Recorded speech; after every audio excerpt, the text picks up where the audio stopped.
Shooting നടക്കുന്ന ഒരു ദിവസം അതിരാവിലെ ഞാൻ ഷൂട്ടിനായിട്ട് ലൊക്കേഷൻ വരുമ്പം സുരഭിയുടെ ഒരു സ്വഭാവം വെച്ചിട്ട് സുരഭി യൂണിറ്റ് വരുന്നതിന് മുമ്പ് ലൊക്കേഷൻ വരുന്ന ഒരു ആർട്ടിസ്റ്റാണ്. ആദ്യം ഇങ്ങ് പോരും. അവിടെ വന്നിട്ട് റെഡി ആകുമ്പോഴത്തേക്കായിരിക്കും ലൈറ്റപ്പും കാര്യങ്ങളൊക്കെ നടക്കുക. അപ്പോൾ ഞാൻ എത്തുന്ന സമയത്തിന് മുമ്പ് തന്നെ സുരഭി ലൈവാണ്. ശരിക്കും ഷോട്ടിന് വേണ്ടി റെഡിയായിട്ട് ക്യാമറയൊക്കെ വെച്ച് അതിൻ്റെ മുന്നിൽ ക്യാമറയുടെ മുമ്പിൽ കുടുംബകാര്യങ്ങളും നാട്ടുകാര്യങ്ങളും സിനിമയെക്കുറിച്ചുള്ള ചർച്ചകളും ഒക്കെ നടന്നുകൊണ്ടിരിക്കുക.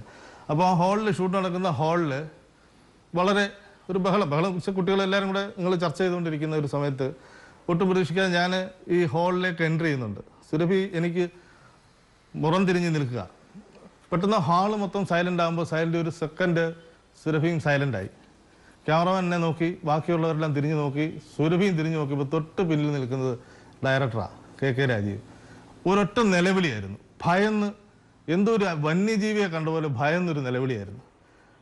പിന്നെ എനിക്ക് പേടിയാന്ന് പറഞ്ഞ് നിലവിളിച്ച് കരഞ്ഞ് കുട്ടികളെല്ലാവരും കൂടി സഹപ്രവർത്തകരെല്ലാം കൂടി ചേർത്ത് പിടിച്ചിട്ട് പറഞ്ഞ് കരയാൻ തുടങ്ങി. എന്തിനാണ് KK രാജീവിനെ കണ്ടു ഭയന്നതെന്ന് അന്നും ഇന്നും എനിക്ക് അറിയില്ല. ഇനി അത്ര ഒരു ഭീകരജീവിയാണോ സുരഭി ഞാൻ? അതുകൊണ്ടെങ്കിൽ ഇവിടെ ബ്രിട്ടാസാറിൻ്റെ മുമ്പിലെങ്കിലും അതിൻ്റെ രഹസ്യം ഒന്ന് പറഞ്ഞാൽ മറ്റുള്ളവരോട് എനിക്കൊന്ന് പറഞ്ഞ് തുറന്ന് ഞാനത് കറക്റ്റ് ചെയ്യാമല്ലോ എന്ന് വിചാരിച്ചിട്ടാണ്. Okay, all the best. ഭീകരജീവി ആയതുകൊണ്ടല്ല, അദ്ദേഹത്തോടുള്ള ഒരു ബഹുമാനവും സ്നേഹവും.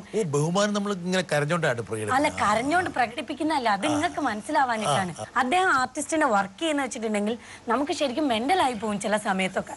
നമ്മൾ എന്ന വ്യക്തിയും ഈ ക്യാരക്ടറും തമ്മിൽ കൂട്ടിക്കുഴച്ച് കളയും. അപ്പൊ ഒരു ദിവസം പറഞ്ഞോളെ സാറ് വരില്ല എന്ന് പറഞ്ഞു. സാറ് വരില്ല. സാറുള്ളപ്പോൾ നമുക്കൊരു എപ്പോഴും ഒരു സൂചി വീണാൽ അവിടെ അറിയും.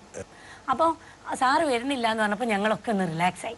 സാറ് വന്നിട്ടുണ്ട്, ഇവരൊക്കെ മിണ്ടാണ്ടായി. അപ്പോൾ എനിക്കത് മനസ്സിലാവുന്നില്ല. ഞാനത് നിൽക്കുന്ന സമയത്ത് പെട്ടെന്ന് തിരിഞ്ഞു നോക്കിയപ്പോൾ സാറ് ഇങ്ങനെ നിന്നിച്ചിരിക്കുന്നു. അപ്പോൾ സാറ് ഇവിടെ ഇല്ല എന്നുള്ളതാണ് എൻ്റെ മനസ്സിലെ വിശ്വസിപ്പിച്ചത്. പെട്ടെന്ന് അവിടെ സാറ് വരുന്നു. അപ്പോൾ എനിക്ക് ഇനി പ്രേതാണോ സാറാണോ എന്നുള്ളൊരു കൺഫ്യൂഷൻ വന്നു. അങ്ങനെയാണ് സാറേ ഞാൻ അലറിപ്പോയത്.